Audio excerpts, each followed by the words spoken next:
Events Roundtable.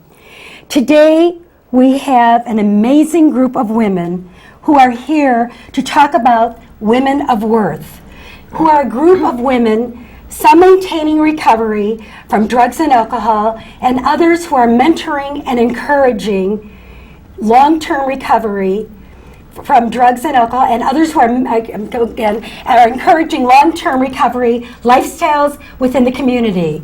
Their vision is to promote empowerment and integrity in the recovering community by working on restoring trust and hope. And I want to welcome all of you here today. I'd like to introduce you to these remarkable women. We had lunch today and they're now part of my family. So I wanted to introduce, first of all, is Tricia. Tricia Bowditch. Bowditch. I'm trying to pronounce your name. Bowditch or Bowditch? Bowditch, okay. She's project director of Nakasa Women's Services, North Chicago.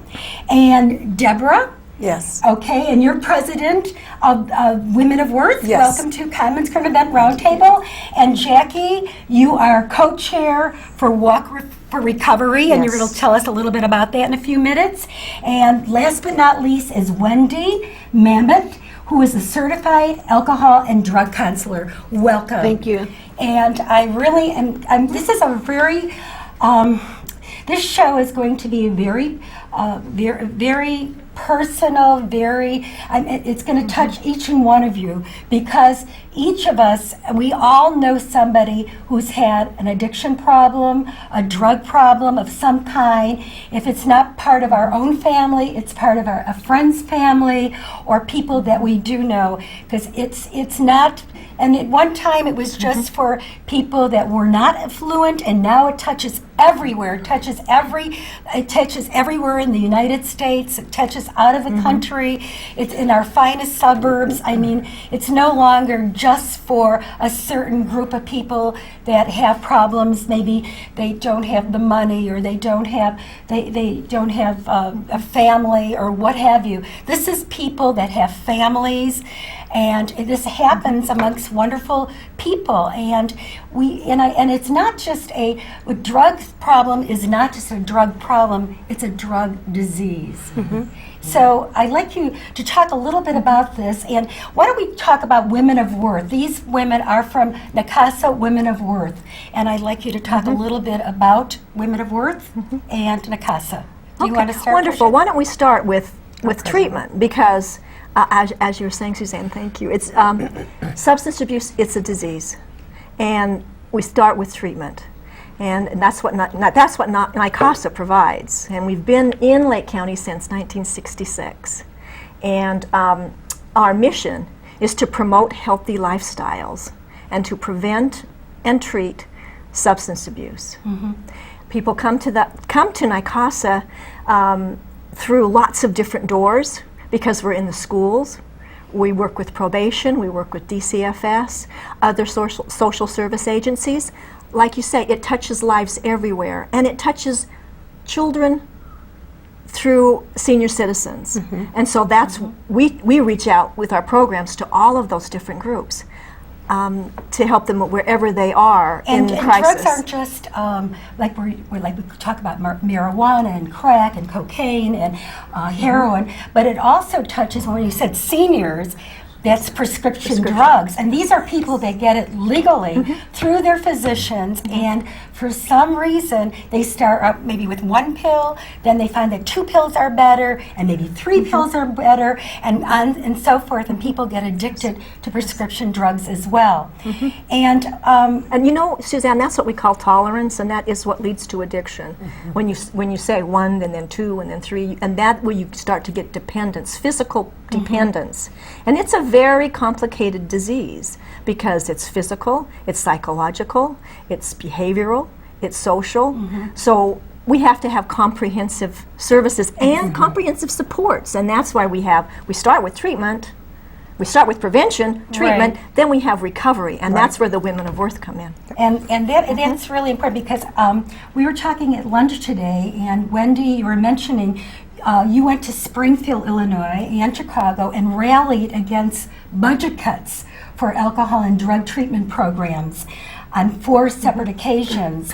Can you talk a little bit about this? Because being that it is a current events roundtable, and I think it's really important. We're going to get into more on how people get into drug addictions, but I want to find out a little bit more about what's happening and why you went to Springfield, why you went to Chicago, and what are these budget cuts, and why are you having problems with the budget cuts? What is it happening? And anytime any of you could chime in as well.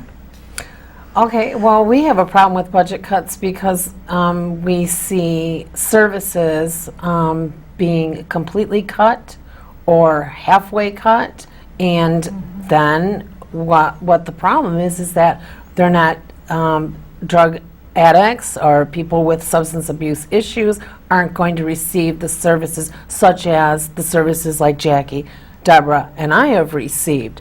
We were lucky because we got through treatment before these budget cuts took place.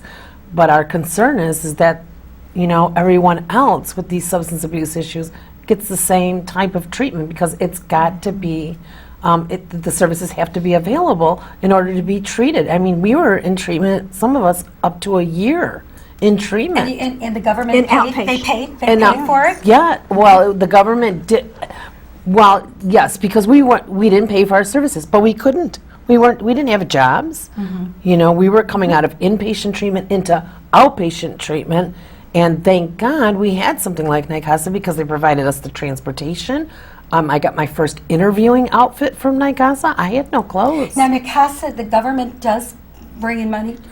NYCASA receives Federal funding. Federal funding, yes. And state funding State and funding. lots of Yeah. sources. Yes. So they, Yeah, the services that are covered, you know, basically as what Tricia and Wendy are talking about, it stems from housing, it stems from educational services, it stems from child care services, it stems from dental services, it stems from healthcare services, it stems from basic hygiene, you know, just having services, people to come in to do presentations as job interviewing skills.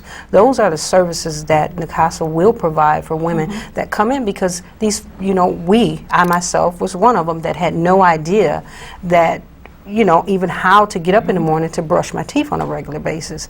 So those are the services that they provide from us. They take us from day one, and it's like a step that they take with us, and all of the services that they provide. I mean, as far as services for our teens, if we are parents that have teen children, they have teen programs for, you know, to provide for the care of our teenage children because they don't know what's going on. Those some kids don't know what a drug addiction is. So there are services that are being rendered through NYCASA to provide us, to help us to get back into a yeah, and I just want to tell, Deborah, drug addiction is not just, we talk about drug addiction, it is a disease. It's like a disease, like if somebody has diabetes or they have heart problems.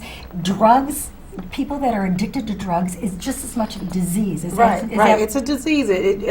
Disease comes from feeling dis-ease with the situation or circumstance. And so a person who has become alcohol or chemical dependent, what will happen is that when they become uneased about a situation, it's very easy to go back to a familiar way of coping with it. Going through the program at NYCASA, they supply us with the tools.